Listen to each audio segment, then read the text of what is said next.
శ్రావణ శుక్రవారం రోజు మన ఇంట్లో మనం వరలక్ష్మి వ్రతం ఎలా చేసుకోవాలో ఈరోజు మనం ఈ వీడియోలో తెలుసుకుందామండి. అలాగే శ్రావణ శుక్రవారం రోజు వరలక్ష్మి వ్రతం రోజు మనకి కావలసిన పూజా సామాగ్రి, వరలక్ష్మి వ్రత పూర్తి పూజా విధానం మనం ఇప్పుడు ఈ వీడియోలో చూద్దాం. మీరు నా ఛానల్ని ఇప్పుడే విజిట్ చేస్తున్నారా? అయితే ఆలస్యం చేయకుండా లావణ్యాస్ లైఫ్ స్టైల్ ఛానల్ని వెంటనే సబ్స్క్రైబ్ చేసుకోండి. ఇప్పుడు మనం ఇక వీడియోలోకి వెళ్ళిపోదాం ఫ్రెండ్స్.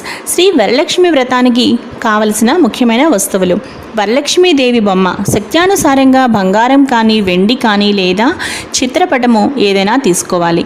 వరలక్ష్మీదేవిని కొంతమంది కొబ్బరికాయకి పసుపు పూసి బొట్టు పెట్టి కలశంపై పెట్టి పూజిస్తారు. మరికొందరు ఈ విధంగా తయారు చేసి పూజిస్తారు. ఎలా అంటే కొబ్బరికాయకు పీచు తీసి కాయను చక్కగా అంటే కొబ్బరికాయకి చుట్టూ చక్కగా పసుపు రాసి ముక్కు చెవులు అమర్చి అలాగే చక్కగా కాటుక పెట్టి ఈ విధంగా చక్కగా తిలకం పెట్టి దాని తర్వాత చిన్న నోరు కూడా మనం చక్కగా పెట్టి అంటే అమ్మవారి రూపురేఖలు మనం చక్కగా ఆ కొబ్బరికాయ మీద తీర్చిదిద్దుకుని ఈ విధంగా మనం ఒక వెండి కలశం మీద కానీ రాగి కలశం మీద కానీ చక్కగా మనం ఒక శుభముహూర్తంలో ఆవాహనం చేసి అప్పుడు మనం అక్కడ కలశ పూజ చేస్తాం.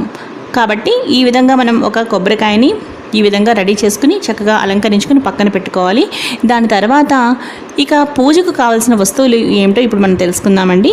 పూజకు బంగారం కానీ వెండితో కానీ చేసిన ఒక కాసు, అంటే మనం అమ్మవారి దగ్గర ప్రతి సంవత్సరం ఏదో ఒక కొత్త ఆభరణం పెట్టుకుంటాం కాబట్టి అలాగే ఏదైనా ఒక మంచి ఆభరణం కానీ మీకు ఏది వీలైతే అది అమ్మవారి దగ్గర పెట్టుకుని పూజించుకోవడానికి ఒకటే అన్నమాట. అలాగే కొందరు ఏం చేస్తూ ఉంటారంటే ఒకసారి తీసుకున్నదే ప్రతి సంవత్సరము అమ్మవారి వద్ద ఉంచి పూజిస్తూ ఉంటారు. అలాగే ధూపమునకు సాంబ్రాణి, అగరవత్తి, నెక్స్ట్ దీపారాధనకు కుందెలు, అగ్గిపెట్టె, ఆవు నెయ్యి, పత్తితో చేసిన వత్తులు మరియు అక్షతలు అనగా పసుపుతో కలిపిన బియ్యం కొద్దిగా, పసుపు, కుంకుమ, పువ్వులు, గంధం, హారతి, కర్పూరం, పళ్ళు, కొబ్బరికాయలు, తోరములు, దారమును 9 వరుసలుగా తీసి పసుపు రాసి 9 చోట్ల పువ్వులతో 9 ముడులు వేసి సిద్ధముగా మనం ఉంచుకోవాలి. ఎందుకు అంటే తోర పూజ కోసం అన్నమాట. ఇక నివేదన కోసం ఏంటి అంటే స్త్రీ దేవతారాధనకు ప్రత్యేకంగా చలిమిడి అనగా బియ్యపిండి బెల్లంతో చేస్తాము.